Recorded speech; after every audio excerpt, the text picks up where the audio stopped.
लखनऊ शहर की भरी दोपहरी में एक लड़का रोता हुआ चला जा रहा था। जून के महीने में मानो आग बरस रही हो।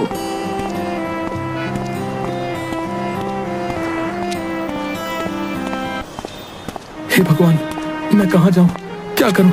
मेरे पास तो फूटी कौड़ी भी नहीं है और भूख लग रही है वो अलग। मुझे क्या खबर थी कि मुझे एक दिन ऐसा भी देखने को मिलेगा। गला सूखा जा रहा है। वो लड़का यूं ही चलते चलते एक चौराहे पर पहुंचा, जहां सामने उसे एक वड़ा पाव का ठेला दिखा। उस पर लिखा था खुशहाल वड़ा पाव। ओह, यहाँ वड़ा पाव बिक रहे हैं, पर क्या ये बिना पैसों के मुझे वड़ा पाव खिलाएगा? चलो ट्राई कर लेता हूँ। अरे नहीं नहीं यार, आज के वक्त में बिना पैसे के मांगूंगा तो बहुत मारेगा। लेकिन करूं भी तो क्या करूं? भूख से मेरी हाथें चिपक रही हैं। भूख से मरने से अच्छा है कि पूछ ही लेता हूँ, क्या पता मुझ पर रहम कर जाए। वो लड़का उस वड़ा पाव वाले के पास जाता है और कहता है, भैया, क्या आप मुझे एक वड़ा पाव खिला सकते हैं? हाँ, क्यों नहीं। पर मेरे पास पैसे नहीं है और मुझे बहुत तेज भूख लग रही है।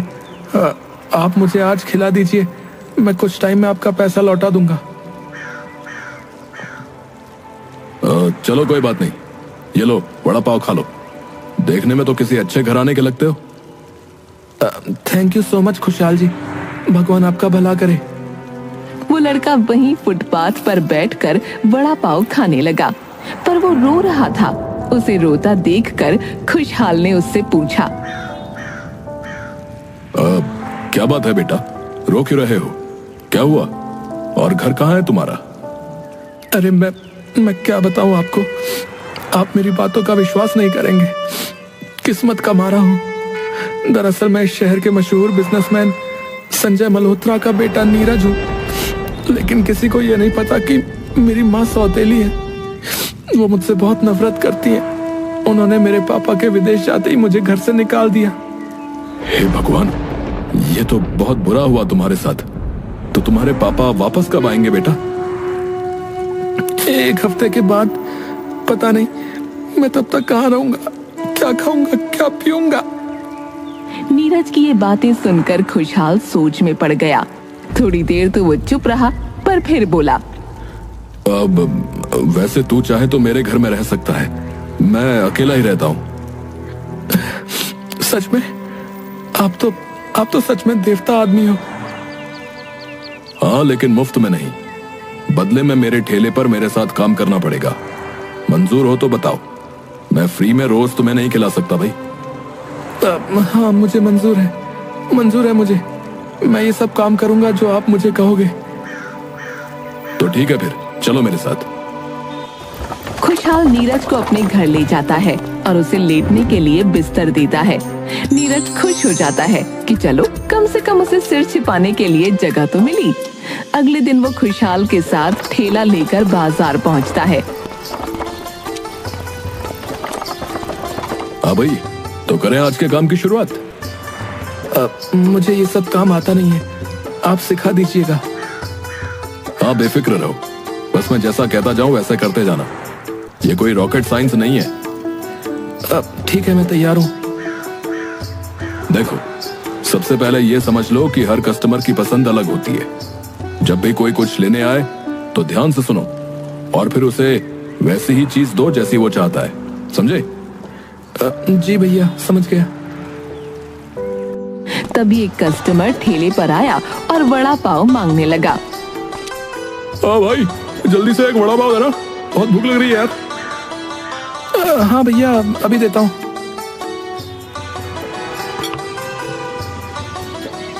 नीरज ने उस वड़ा पाव में लाल चटनी डालकर दे दी थी, जिसे देखकर कस्टमर को गुस्सा आ गया। अबे यार, ये क्या डाल दिया यार, मुझे तो हरी चटनी चाहिए थी। अरे बेटा, एक बात याद रख, हमेशा कस्टमर से पूछकर ही चटनी डालनी चाहिए। मुझसे गलती हो गई, सॉरी भैया, मैं अभी सही कर देता हूँ। ठीक है, अब हरी चटनी डाल दो। अभी नए नए आए हो तभी, नहीं तो हमारे खुशहाल भाई तो कस्टमर को देखकर बता दें कि लाल चटनी खाएगा या हरी। क्यों खुशहाल भैया, सही कहा ना? है? हाँ भैया, ये लो। सॉरी, अभी आज पहला दिन है इसलिए गलती हो गई। नीरज को सबक मिल गया कि कस्टमर की बात ध्यान से सुननी चाहिए। वो समझ गया कि वड़ा पाव बनाने में छोटी छोटी बातें भी बहुत मायने रखती हैं। तभी सामने से ललित आया, जो खुशहाल का पुराना प्रतिद्वंद्वी था। ललित का भी वड़ा पाव का ठेला पास ही था, लेकिन उसका काम खुशहाल की तरह नहीं चलता था। इतना काम चलने लगा इस खुशहाल का भाई है? एक लड़का भी रख लिया। अच्छा जी खुशहाल भाई।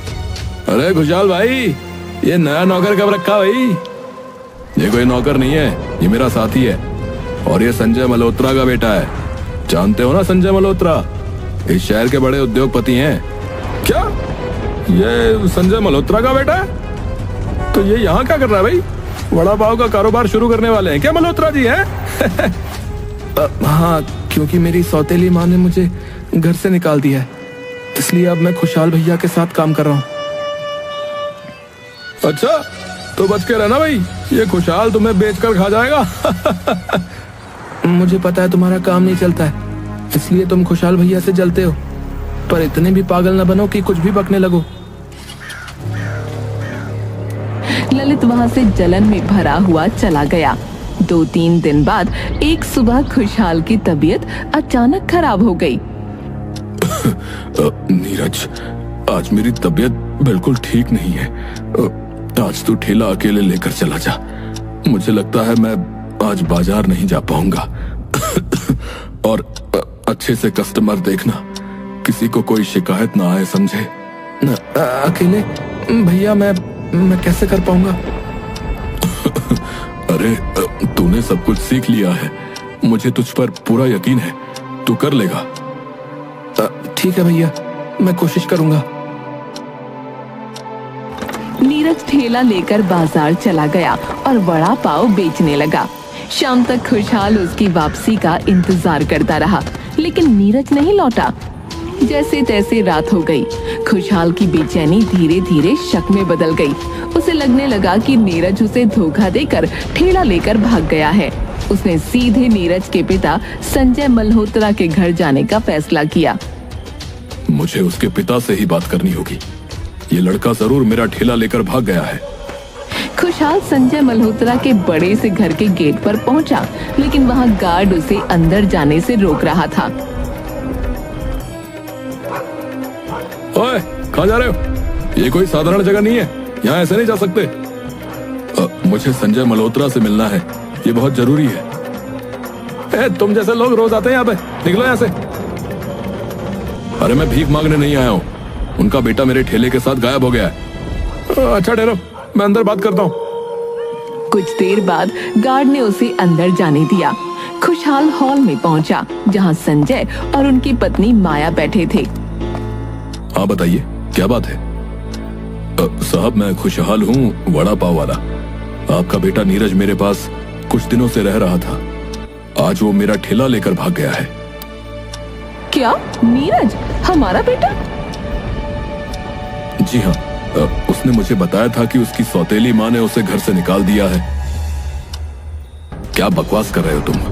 ये सरासर झूठ है। हम दोनों उसके सगे माँ बाप हैं। हाँ, हमने उसे बस डांट दिया था क्योंकि वो बहुत बिगड़ गया था, इसीलिए वो घर छोड़कर भाग गया। तो उसने मुझसे झूठ बोला, लेकिन साहब वो मेरा ठेला लेकर भाग गया है। मुझे मेरे पैसे दे दीजिए, वरना मैं बर्बाद हो जाऊंगा साहब। ठीक है, कितने पैसे चाहिए? पूरे ठेले के 10,000 रुपए साहब। ये लो। और अगर नीरज मिलता है तो हमें जरूर बताना। जी जी जरूर साहब, धन्यवाद। खुशहाल पैसे लेकर वहां से चला गया, लेकिन अगली सुबह संजय के पास एक फोन आया। हमने तेरे बेटे को किडनैप कर लिया है। 1 करोड़ रुपए लेकर बंद पड़ी बिस्किट फैक्ट्री में पहुंच जा। क्या? किडनैप? कौन बोल रहे हो? मेरा नीरज कैसा है? और हाँ, पुलिस को खबर की तो बेटा गया, समझा ना? ज्यादा होशियारी की तो पछताएगा। ठीक है, हम आ रहे हैं। हमारे बेटे को कुछ मत करना।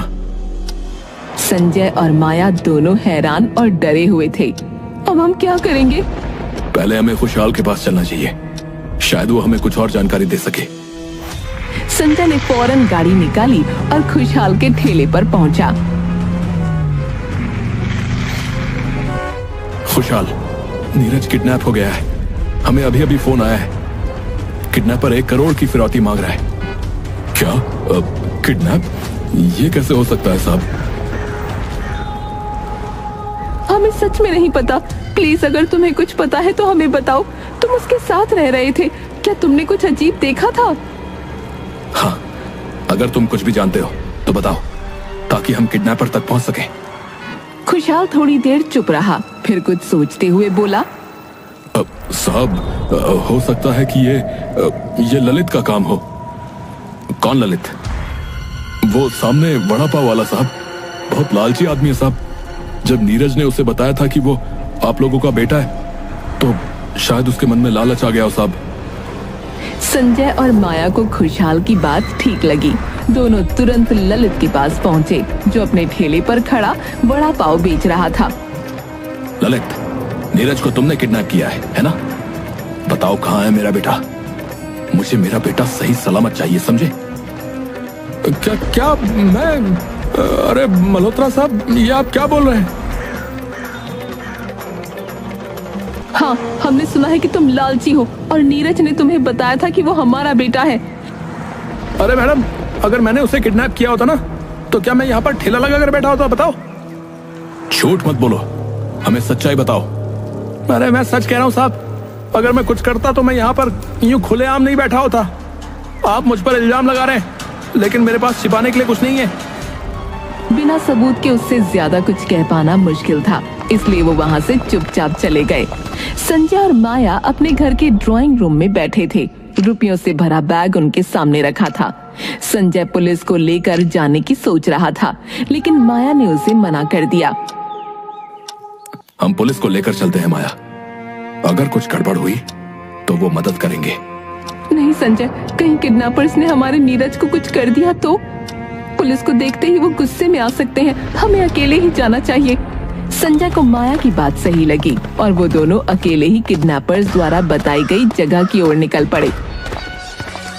ये रही जगह, तुम रुपयों का बैग संभालो माया। बस नीरज को सही सलामत ले आओ संजय, मुझे बहुत घबराहट हो रही है। जैसे ही वो अंदर पहुंचे, 2 किडनैपर्स उनके सामने आए।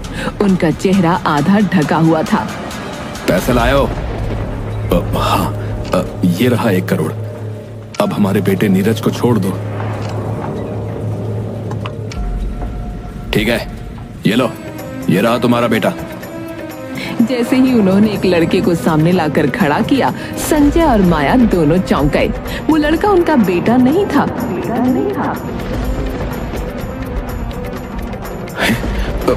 ये नीरज नहीं है। ये कौन है? ये हमारा बेटा नहीं है। हमारा बेटा नीरज कहाँ है, बताओ। वही नीरज चुपचाप एक कोने में खड़ा था। वो कुछ भी नहीं बोल रहा था। तभी अचानक पुलिस ने वहाँ धावा बोल दिया। आई एम सॉरी माया, पर मैंने पुलिस को पहले ही बुला लिया था। मुझे पता था पुलिस की जरूरत पड़ेगी। ओह गॉड, तुम हमेशा अपनी मर्जी की करते हो। पुलिस ने तुरंत किडनैपर्स को पकड़ लिया। इंस्पेक्टर ने उनसे कड़ी पूछताछ की। अरे बड़ा शौक है किडनैपिंग करने का भाई। अब जेल में खेलना किडनैपिंग। हमने अपनी मर्जी से इसे किडनैप नहीं किया था। हमें वड़ा पाव वाले खुशहाल ने पैसे दिए थे ऐसा करने के लिए। हम तो छोटे मोटे चोर हैं। इस बार खुशहाल ने हमें लालच दिया कि अगर ऐसा करोगे तो पूरे 2 लाख रुपए दूंगा। हमें छोड़ दो सर। ये सुनते ही संजय और माया दोनों चौंक गए। वो सब तुरंत खुशहाल के पास पहुंचे ताकि सच का पता लगा सकें। खुशहाल ने जैसे ही उन्हें देखा, वो घबरा गया। तुमने हमसे झूठ क्यों बोला कि हमारा बेटा तुम्हारे पास आया था? और ये क्या नाटक है कि तुमने उसे किडनैप करवाया? ये तो हमारा बेटा है ही नहीं। मैं खुद कुछ नहीं समझ पा रहा हूँ साहब। मैंने इसे आपका बेटा ही समझा था, क्योंकि इसने खुद ही बताया था। खुशहाल की घबराई हुई आवाज से साफ था कि वो सच्चाई से बेखबर था। तभी नीरज, जो असल में नीरज नहीं था, आगे आया और सच का खुलासा किया। मेरा नाम नीरज नहीं, मोहन है। मोहन? कौन और मेरा बेटा कहाँ है? मोहन ने नजरें झुकाईं और अपनी असली कहानी बताने लगा। मुझे आपके बेटे के बारे में तो नहीं पता, पर मैं कानपुर से यहाँ काम की तलाश में आया था। मेरे पास रहने की जगह नहीं थी, तो एक दिन मैं आपके घर के बाहर से गुजर रहा था कि मैंने आप लोगों को नीरज को डांटते हुए सुना और उसके बाद उसे गुस्से में घर से बाहर निकलते हुए देखा। यहाँ मुझे आप लोगों का नाम पता चल चुका था। उसके बाद जब मैं भूख से बेहाल था, तब मुझे सामने खुशहाल का वड़ा पाव ठेला दिखा। इससे मुझे यहाँ फ्री में रहने को मिल गया और काम भी। पर मेरा झूठ मुझे भारी पड़ गया और मुझे किडनैप करवा दिया गया। ये तो तुमने अपनी कहानी बता दी, लेकिन ठीक उसी दिन से गुस्से में घर से निकला मेरा बेटा अभी तक नहीं लौटा है। कहाँ होगा वो? किस हालत में होगा मेरा नीरज? हमें लगा जवान खून है, गुस्से में निकला है, लौट आएगा, पर अभी तक नहीं आया। पुलिस ने खुशहाल को गिरफ्तार कर लिया, लेकिन संजय और माया अभी भी परेशान थे। उनका असली सवाल अब भी बाकी था, उनका बेटा नीरज कहाँ है? तभी संजय का फोन बजा। कॉल किडनैपर का था। 1 करोड़ लेकर पुराने तालाब के पास आ जाओ, वरना तुम्हारा बेटा गया। और पुलिस को खबर करी तो इसका खेल खत्म समझो। किडनैपर ने ये बोलकर फोन डिस्कनेक्ट कर दिया। संजय ने सबको ये बात बताई। वो सब एक बार और किडनैपर को पकड़ने चल दिए। बाकी लोग छिप गए और संजय अकेला तालाब के पास पहुंचा। आवाज आई, बैग वहीं रख दो और पीछे हट जाओ। एक बार चेक कर लो, फिर तुम्हारे बेटे को भेजता हूँ। संजय बैग रखकर पीछे हटने लगा और एक नकाबपोश उस बैग को चेक करने आया। तभी पुलिस ने उस पर धावा बोल दिया। उन्होंने पकड़कर उसका नकाब उतारा और थप्पड़ मारकर बोले, नीरज कहाँ है? अरे ये तो नीरज ही है। अरे ये तो नीरज ही है। क्या नीरज? क्या नीरज? नीरज, ये क्या नाटक है? आप लोग कभी मुझे मेरी मनमर्जी के पैसे नहीं देते तो मैं और क्या करता? इतनी सब शानो शौकत होने के बावजूद एक भिखारी की तरह पैसे मांगने पड़ते हैं मुझे। क्यों? हे भगवान, तूने पैसों के लिए किडनैप होने का नाटक किया। हम तुम्हें एक अच्छा इंसान बनाना चाहते हैं बेटा, ना कि अपने माँ बाप के पैसों पर ऐश करने वाला बिगड़ैल। जब तुम अच्छे इंसान बन जाओगे, पैसे की अहमियत समझ जाओगे, तो तुम्हारे पिता की सारी जमा पूंजी तुम्हारी ही होगी मेरे बच्चे। अब अपनी माँ की बात समझ में आई या नहीं? तुम्हारी वजह से कितने लोग परेशान हैं। तुम्हें कोई फर्क नहीं पड़ता। मैंने तुम्हें जरूरत की सब चीजें दी हुई हैं नीरज, लेकिन अय्याशी के लिए तुम्हें एक ठेला भी नहीं दूंगा, समझ गए? इंस्पेक्टर साहब, आप अपनी कार्रवाई पूरी कीजिए। मल्होत्रा जी, केस तो सुलझ ही गया है, लेकिन कुछ फॉर्मेलिटीज हैं जिनके लिए आपको और नीरज को थाने चलना होगा। मैं आप सब लोगों से माफी मांगता हूं। आज के बाद मैं ऐसी बचकानी हरकत नहीं करूंगा। आई एम रियली सॉरी पापा। I am sorry mummy. मेरे बच्चे, भूल कर भी ऐसा दोबारा मत करना। उधर दूसरी ओर खुशहाल की माली हालत देखते हुए उसे एक वार्निंग देकर जेल से बरी कर दिया गया। उसके बाद खुशहाल भी पहले की तरह अच्छे से अपने वड़ा पाव के ठेले में व्यस्त हो गया।